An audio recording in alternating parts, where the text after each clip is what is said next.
Jack London's quotes with things like, I'd rather be a shooting star burning to a fiery death than be a slow burning coal or ember. Those sort of elements is really what I think defines who you are and how I would like to live my life and how I now try to live my life.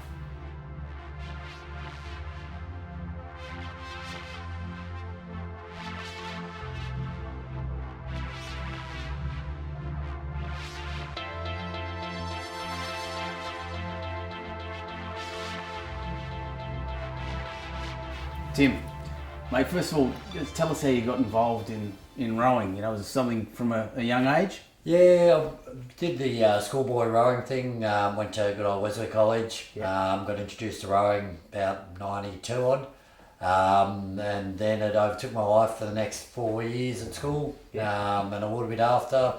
Didn't do anything spectacular in my rowing career, but I was a solid schoolboy rower and loved it. Good team player, just in the mix? Yep, well and truly in the mate seat, in the middle of the boat back in those days. So that was eight or... Yeah. We'll just talk about what you've just attempted recently, and that's rowing from Australia to South Africa. Mate, that's got to be pretty full on. Pretty much, yeah. There's no other way to describe it. So last year in 2014, I left the shores of Geraldton in an ocean rowing boat called Avalon. So that's solo? You're by yourself? No, heck no. As I said, I might be crazy, but not totally stupid. Yeah. No, I rode with a crew of 7. There was one other Aussie on board, and the rest were from overseas. There was one female, a guy from Iceland, a couple of Scots, South African. A few good jokes, I can take it. A heck of a lot of jokes and some major personality clashes as well along the way. Yeah. We left and we rode 2 hours on, 2 hours off. So in our boat we had 4 on, 3 off, and then 3 on and 4 off. Just continual rotating, 24 hours a day. So you don't stop once you start basically until you get to shore. 24 hours. You talk about 24 hours of rowing non-stop. Like how many days? How many days you looking for? That adventure, it was 57 and a half days. 57 and a half days. But that was everything that could have gone wrong in that one did go wrong. Yeah. But it was a totally different road to my first ocean row. So in 2013, I rode the Atlantic Ocean from Canary Islands to Barbados. Oh yeah, yeah. And in that it was 35 and a half days. Yeah. That was an 8-person crew. Yep. Where we still did 2 hours on, 2 hours off. In that one, it was just hard bloody rowing. After about 3 days, my back started to really hurt. After 10 days, I was just in agony. You'd be on autopilot, wouldn't you? A combination of that and very introspective into yourself, and the only thing that stops the pain is stopping rowing. The only time you're going to stop rowing is by finishing. Yeah. So you just got to finish. Push through it. So you, mentally, obviously, physically, you've got to be pretty switched on, pretty tuned, but mentally that would just be where it's all at, I'm sure. Yeah, it's about 95% mental, 3 or 4% physical, and 1% pure luck, or ratios of that similar nature, to be honest. One of the things though that was very unique, whilst doing all these adventures, I was raising money for MS Australia. Yes. Mum lives with MS, as do I think it's about 23,000 other Australians, and I had a blog that I was doing on the Atlantic. Yeah. And about day 10, when I was really, really struggling with the physicality of it and why I was out there, I read a very simple response to my blog. It said, "Hi Tim, I've been following your journey. I'm 35 years old. I was diagnosed with MS 2 years ago. I've been hospitalised 5 times, twice by air ambulance. I used to be a professional fisherman. You inspire me." And I just went, wow. That absolutely floored me. Yeah. And it was what I needed at that stage to realise that the journey had become bigger than just me. Yeah. There were other people that were taking part and going along for the ride. Yeah. And it enabled me to sort of refocus. And another one of my really good friends, Carol Cook, Carol yeah. was following and blogging comments, etc. as I was on the boat. About day 25, the record was gone. We weren't going to be able to achieve the record that year. And she said, "You're still the fifth fastest crew on target for history. Really, yeah. That's a pretty good effort. Like, get over yourselves." Yeah. And I thought, oh, That's hang what on. she said. Yeah, she doesn't hold back. No. And it was like, oh, absolutely right. And the whole dynamic changed on the boat. And so things like that, they coupled with the sheer space and the freedom. So one of the things that I love is the adventure, the true spirit of freedom when you're out in the middle of an ocean. Jack London's quotes with things like, "I'd rather be a shooting star burning to a fiery death than be a slow burning coal or ember." Those sort of elements is really what I think defines who you are and how I would like to live my life and how I now try to live my life. So, your training obviously is, still a big part of it. You said, it's a small percentage, but the work that you've got to do to get yourself in condition to do such a distance. Just take us through a bit of the... So I got a bit of advice from VIS and from other people in the sporting world. And initially it was, I suppose, a fairly traditional outlook before the Atlantic row, which was doing lots of 2-hour low heart rate ergos, which is the standalone rowing machine.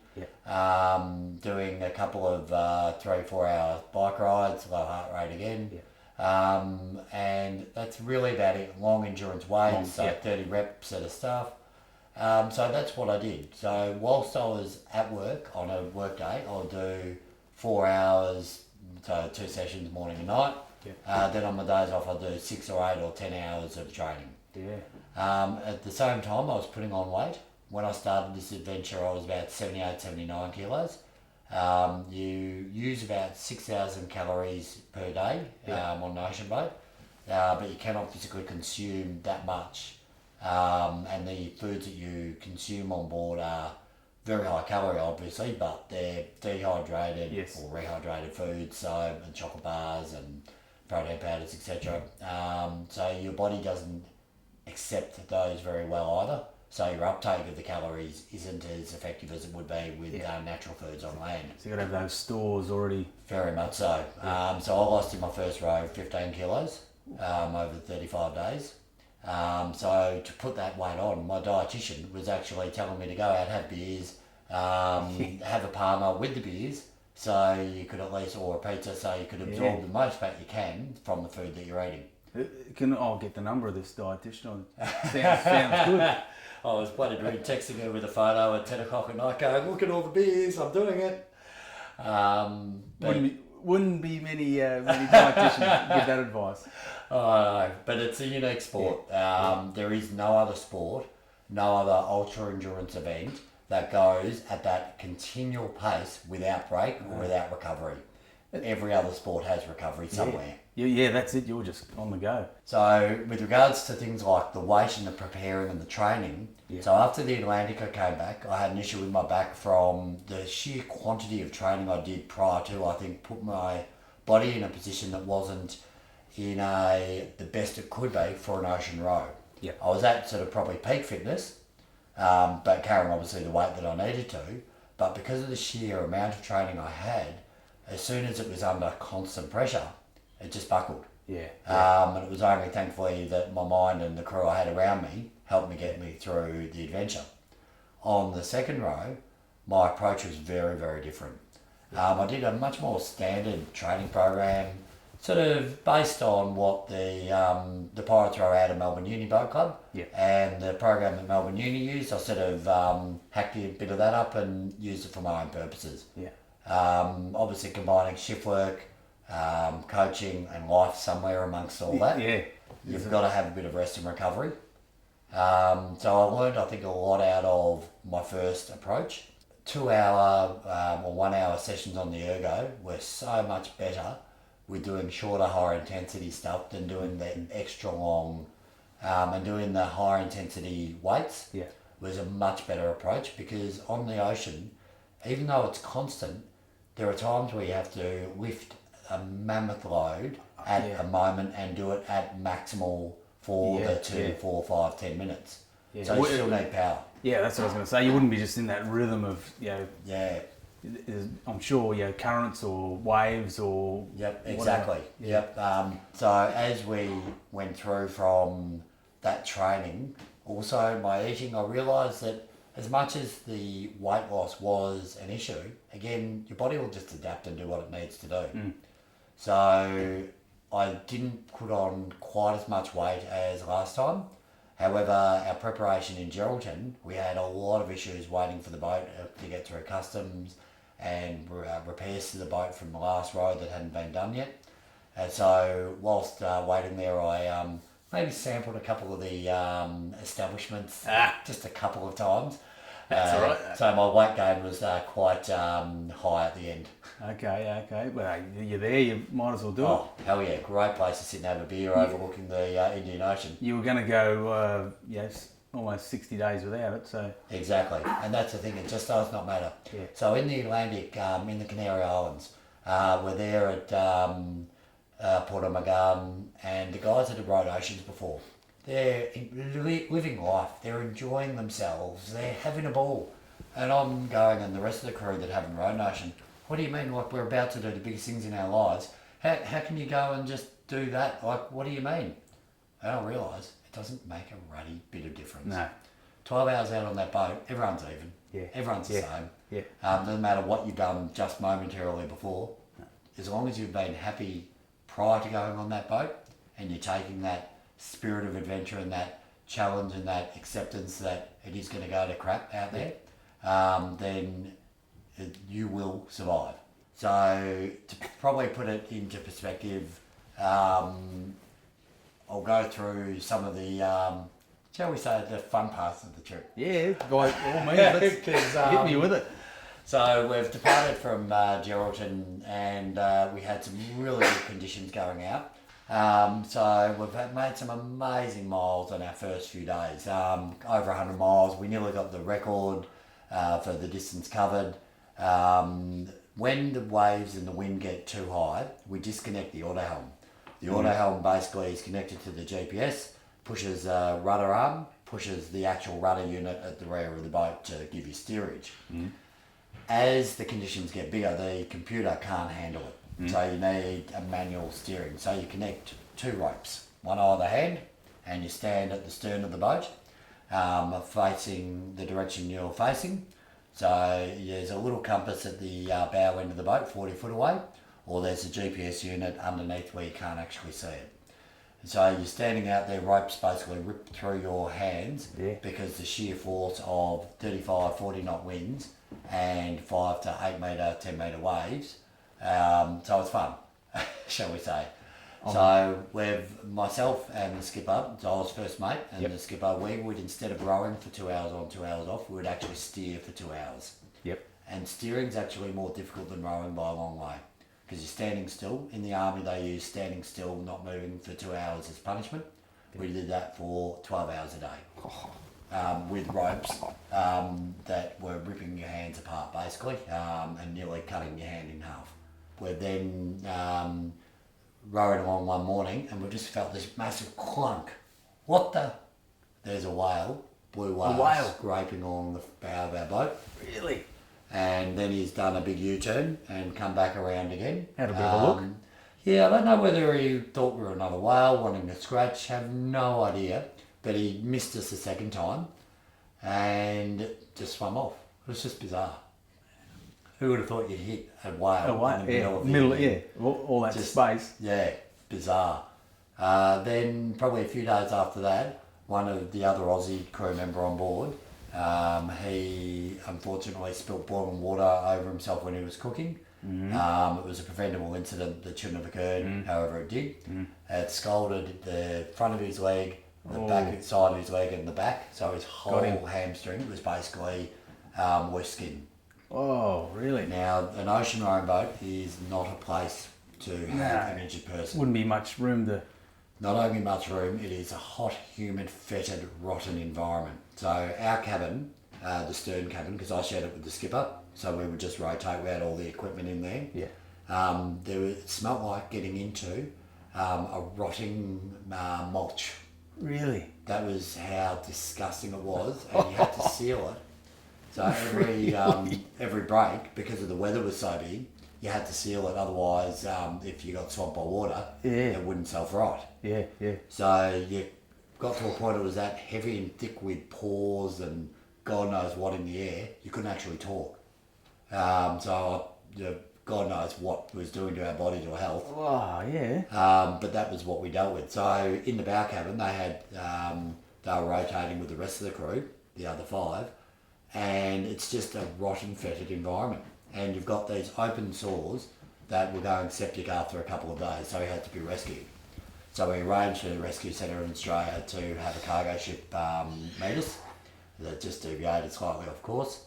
That cargo ship was 180 metres. Yep. That's wanted to come alongside us, or us to come alongside them, crane and pick him up, Yeah. take him back to Australia. We didn't want that because, unfortunately, big object, small object, gravity, collide. Yeah. Not a good thing. So what's ended up happening is the captain refused for him to send the rescue boat out for him. So we had to try and get alongside. The stern of the boat's lifted up. We're pushing off with our oars, and it looked like David and Goliath or Spartacus. It honestly was just the scariest thing. This massive, massive metal container is rising up and smashing back down, and we've got little piddly oars that we're pushing off. Weren't going to do much. So finally we managed to get out of that. They sent the lifeboat out. Unfortunately, the boys on board the cargo ship had never driven it before, so they pushed us back into the stern of the boat, of the cargo ship. The propeller's up there, smashed on our bow. Thankfully, the boat was such a solid construction, Avalon didn't falter, and we got the cargo ship to actually put its props on, even though we're right by its prop, so it could move away from us and not happen again. Now, we ended up getting Shane onto the rescue boat, and he was thankfully taken back to Australia. As soon as he was in clean environment, his wounds healed up, and he was all fine. So a year later, another ocean rowboat had to medically evacuate someone. The vessel, the cargo ship, did the same thing, but smashed the boat, and they had to all be rescued. Yeah. So it's a very real thing that happens in regards to that. So due to the 3 hurricanes that had pushed us north, that we were sort of outrunning on the edge of the weather system, we weren't able to make South Africa now. That was not going to happen. Okay. So we're still trying for mainland Australia, Africa. So the Mombasa was the next best place to go. Yeah. Now the problem was Mombasa has a terrorism group called Al-Shabaab that are pretty active around that area. We had advice from Australian and British governments not to land there because recently, or at that time, there were 2 tourists that were killed. Yes. So we were advised without reservation to do not attend. And the other ports that were nearby were not suitable either. So then we're aiming for Tanzania. Now the problem with that is the wind wasn't being our friend and kept on pushing us north. We would have ended up in Somalia. Yeah. Oh. We didn't really want to end up in Somalia. No. So we've then made a last minute decision to head north to Seychelles, which is still in the African continent, or off the African continent, still considered Africa, but it's not a mainland to mainland crossing. So we're all disappointed that we had to lose or change our dream along the way to what our actual goal was. But the reality is our safety and the expectation of our families at home that the skipper would bring us home alive and safe meant that overrode. Yes. Common sense prevailed. Yeah. So we're aiming for Seychelles. Now the wind didn't change as forecasted, and so it was again against us. So because we only had 2 of us rowing, what we had to do, instead of 2 hours on, 2 hours off, Levan and I, the skipper, had to go onto the oars. So we did 40 minutes extra at the end of our steering shift. So it was 2 hours 40 on, an hour and 20 off for 4 days. And all the crew did the same thing. So they rowed for 2 hours and 40. So we only had an hour and 20 break at any given time. That was hell. I'm taking notes here. I'm going to use some of these intervals down the track. Not for me, but You can do anything as needed.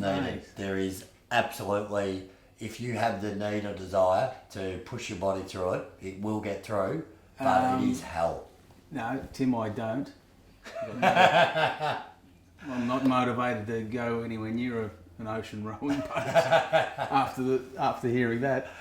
So now we're getting close to Seychelles. Now Seychelles has the highest rate of piracy in the Indian Ocean now, due to that all the main cargo lines have a lot more military support and armed guards. Yeah.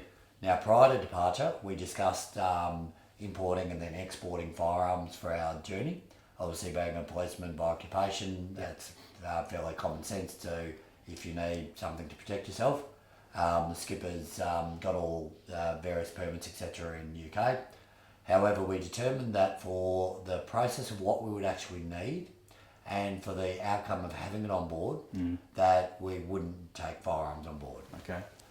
So when we were in those waters, we were on lookout and we worked out what plan we were going to do as regards to our activating our EPIRBs to identify our last known position if a pirate boat approached. Now, as a vessel, all of a sudden, this is about 4 days or 200 miles out from Seychelles, a vessel approached us on our blind side and just popped out of nowhere. It was a 60-foot diesel vessel, no name on the side of the vessel, 7 Africans sitting on board, nothing else on deck. So they didn't show us firearms or anything like that. No. They said they were a fishing boat after we finally got them on radio. Yeah. They couldn't tell us what they were fishing for. They had no fishing gear on board. It was not a fishing boat. No. We said we were a Q boat, which is a military bait boat. Oh, okay. And we had military support nearby. Yes. Now, by this stage, we looked haggard. Our boat was in a pretty shabby condition. We were in exceptionally shabby condition. We did not look like rich yachties. Yeah. So- but in that situation, you've still got to be on top of your game. Oh, totally. And after a bit of chatting, negotiation, they determined obviously we weren't worth it and went on their way. Now, around that time, I was also phoning my parents. Just after that, I'd had a phone call arranged to update them where we were, and because obviously our plans have changed and people want to come meet us and greet us in. So the skipper's gone, your parents are a little bit, he's met them before on the last voyage. They'll be right with like being able to take some information for us, won't they? So they were the first ones that we actually told that we'd been approached by a boat that we believe is pirates, Yeah. and to please advise some other people. And the Seychelles government were very, very concerned. So they were then monitoring us 24/7 from that point in. Yeah. And all the other services that were made available had if we did need them. Thankfully, we didn't. 57 and a half days later, we're seeing this beautiful tropical beach as we passed the corner of Torture Point. And we made it to Seychelles. Made it. It wasn't a, what do you call it, a mirage? You weren't seeing things? It's quite funny. So I've now approached land twice off an ocean boat. Both times, I would swear you're looking at clouds. Yeah. I did not believe the skipper again when he said, see that cloud there? See how it's not moving? What do you say, land ahoy? Yep, that's exactly what he called. Well, I'm going to call it land ahoy. And then over the course of the next X amount of hours, you see it get more and more solid, more and more defined. Yeah. And then it is the most amazing feeling. So from when you first spotted it to actually landing, like how many hours? 10 hours. Oh, 10 hours. Oh, yeah. But They're the just sight- teasing you. Absolutely. Yeah. But the sight of seeing, there was a pilot boat that our friends and family jumped on to meet us. Of seeing them come around was just brilliant. And then getting off and giving the old man and mum a hug and my mate. first beer as I've walked up was just, you could not describe the sense of relief and satisfaction. Oh, satisfaction, mate. I'm sure when you hugged your mum, that would have been a... Oh, she was in tears. Yeah, Again. But the beauty was, after the Atlantic, I never wanted to see an ocean boat. I just couldn't wait to get off with the Indian because of everything we'd been through. Because of, I liken the adventure and the everything we went through to like King Solomon's Mines or Indiana Jones, and that's my life now. Yeah. I was happy if it had kept going because I'm now drawn to the sheer fact of you can survive and do anything. And yes, I love my mum and my dad, and I was ecstatic to see them. But the adventure and the freedom and the sheer being able to live the life that you want to live and define yourself the way you want to be defined is just brilliant. Gold, mate.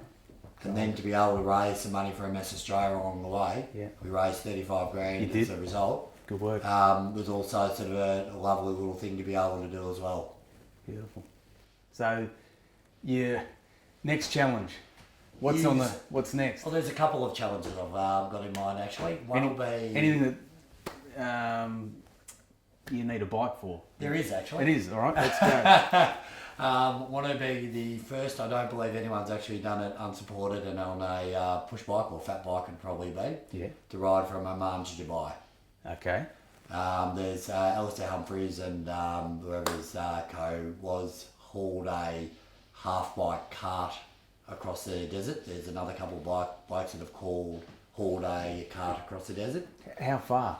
I think it's about 300 miles. So the distance is not extreme, but obviously water points because William Dessinger was the explorer in the 1920s or 30s that did it on camel through Saudi Arabia and down. But all the water points that the Bedouins used to use have all been closed up, and so there's a combination of massive tarmac and road going out of the major cities into gravel road into desert sand. Just deep, nothingness, thick. Yep, absolutely. The fat boy. Yeah, that'd be the only sort of, but you'll have to work out water carriage, how much water I can legitimately carry, what weight, and how that's going to actually the realities of that journey. Knowing it can be walked, at least means that it certainly is possible to do. It just is how much will be ridden over hauling a bike alongside. And just the sheer safety side of it.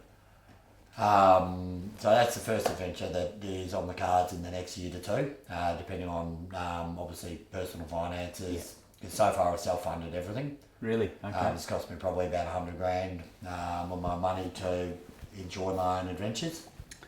Have you looked at getting sponsors on board? And I have, but as a policeman, it's sort of I do what I do with work. It's there. Goals you've set.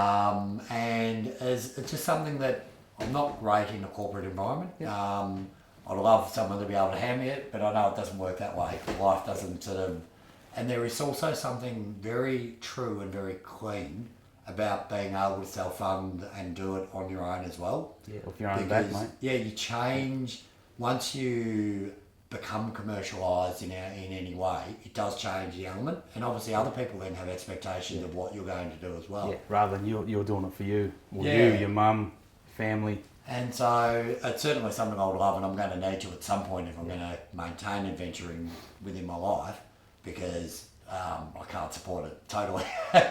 But it's a something that I've discussed with some of my friends and things, but I haven't quite got to that point at this stage. So the adventure bug has bitten. Oh, hell yeah.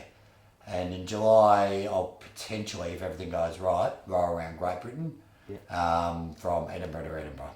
Okay. The current world record in Avalon. That'd be sold with two, how many? With 8, hopefully. Still 8. Yep, same crew.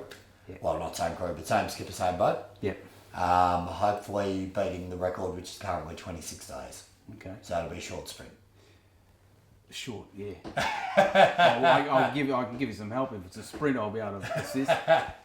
26 days, mate, I might give that a miss. But yeah, looking like the weight now, like I'm sure you've got to have that all, the weight on the boat, how much you can take, limits and... That one will be a lot more extreme than with the Indian, we had an anchor in case we needed it. We had all this extra food because you're in the middle of nowhere. Yeah. Off the coast of Britain, you are in an area where we can get a boat out to us if we need to. Yeah, close. So we're going to be running light as hell. Yeah. However, weight is an interesting thing on the ocean boat because you need ballast. Yes. To keep yourself upright, to avoid bigger swell. So you're constantly pumping water in and out of the boat, but you want to be able to run as light as you can. So luggage and gear will be personal items of no more than about 4 kilos, 3.5, 4 kilos, including clothing. And then food's obviously separate to that. But it will be very light and very lean. Well, I don't think you could probably experience much more. I think what you've gone through and what you've told us, mate, that's enough to last anyone a lifetime of dealing with anything. You just that's it. You had to do it. We didn't have to do it, but you wanted to do it, and you dealt with it. And that's the thing, is it's also, as I mentioned earlier, my previous life I had marriage, a white picket fence, or it was white coal mine fence, same, down in the country, but life decided that it wasn't going to work that way. Yeah. It was the best thing that ever happened. Yeah. I am now able to know who I am, what I want to do, have the choice and ability to not only have a dream, but live my dream. And it doesn't matter what your dream is, what level it is, whether it be just being fit and active, healthy person and maintaining a career, or whether it be rowing oceans or cycling deserts.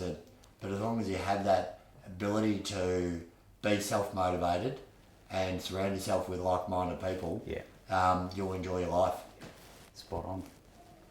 Couldn't agree with that anymore. Tim, you're the focus of your rowing, your ocean rowing, has been raising money for MS. Close to your heart with your mum suffering MS. Just give us an outline of what actually MS is. Yeah, well, it's really difficult to define MS. That's one of the most difficult questions because in broad terms there are 4 different types. Some people are severely affected, some people aren't. Some people you wouldn't even know if I had it right now sitting here. Because basically the nerves are disturbed, the messages from the brain through to whether it be your fingers, your feet, your temperature regulation, your ability to maintain internal functions. Some people it's severe, some people it's not. Some people it affects their quality of life severely immediately. Some people it takes a long time. Yeah. Some people only have 1 episode of MS in their life. Other people have multiple episodes. Mum's been very lucky that for all intents and purposes you wouldn't know. She used to run marathons when she was in her early mid-30s. Now she can't run more than 3-4 steps before the leg starts to drag. And I wouldn't call it running now, it's more the old shuffle. But the reality is that it does and can affect so many people in so many different ways. And there are some very amazing people out there that have lived with it all their lives, and that people are hospitalised and they're affected in many ways. And so the money raised will hopefully go to finding a bit of research and a bit of cure towards it. But I suppose my experience with the people I know with MS, being physically active, being healthy, and being happy with what you do have available, even if it's not what you would have liked to have, is certainly a good way to reduce the impact of the symptoms that you're living with. So just maintaining that lifestyle as long as you can. Absolutely. Yeah. Mate, I take my hat off. What you've explained is an extraordinary adventure, and I just hope that your next challenge, riding the Fat Boy across the desert, mate. I look forward to following the progress and certainly keep us updated. I'm intrigued now.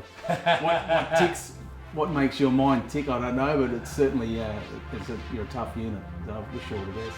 Thank you very much.